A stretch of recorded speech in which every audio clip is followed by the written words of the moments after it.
बच्चे हो या बूढ़े, सभी लोगों को दाल खाना बेहद पसंद है, लेकिन बाजार के इस उतार चढ़ाव से लोग परेशान हैं।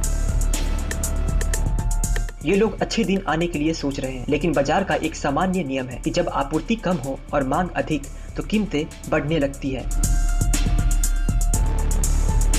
ऐसे मौके पर जमाखोरी भी बढ़ती है। दाल के साथ भी यही हो रहा है। मानसून के कमजोर रहने और फिर बेमौसम बारिश की मार दाल पे पड़ी है, जिसकी वजह से बाजार में दाल की कीमत बढ़ सी गई है। हैरानी की बात यह है कि जुलाई के आसपास ही यह अनुमान लगा लिया गया था कि इस वर्ष बाजार में दाल की कमी हो सकती है।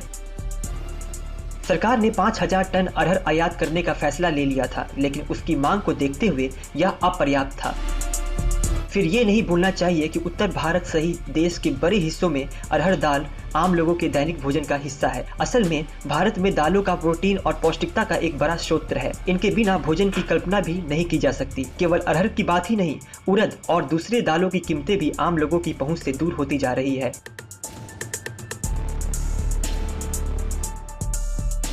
दाल के साथ भी यही हो रहा है। हालांकि अब केंद्र सरकार ने आवश्यक वस्तु अधिनियम 1955 के तहत दालों के संग्रहण पर रोक लगा दी है, ताकि बाजार में दाल की उपलब्धता बढ़ाई जा सके। उसका यह संशोधित आदेश सितंबर 2016 तक के लिए दालों, खाद्य तेलों और दाल के संग्रहण करने की छूट देने वाली आदेश की जगह आया है।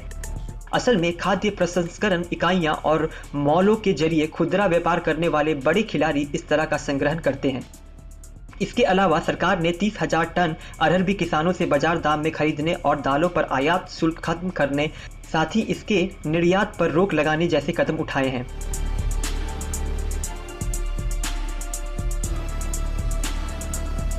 इन उपायों के नतीजे तो आने वाले दिनों में दिखेंगे, मगर भोजन से जुड़ी बुनियादी वस्तुओं की जमाखोरी से कड़ाई से निपटने की जरूरत है, क्योंकि इसकी वजह से वास्तविक स्थिति का पता ही नहीं चलता। इसके साथ ही धान और गेहूं की तरह दाल के उत्पादन के मामले में भी आत्मनिर्भर होने के उपायों पर विचार किया जाना चाहिए। चमन प्रकाश मिश्रा की रिपोर्ट, नमो 9 न्यूज, दिल्ली।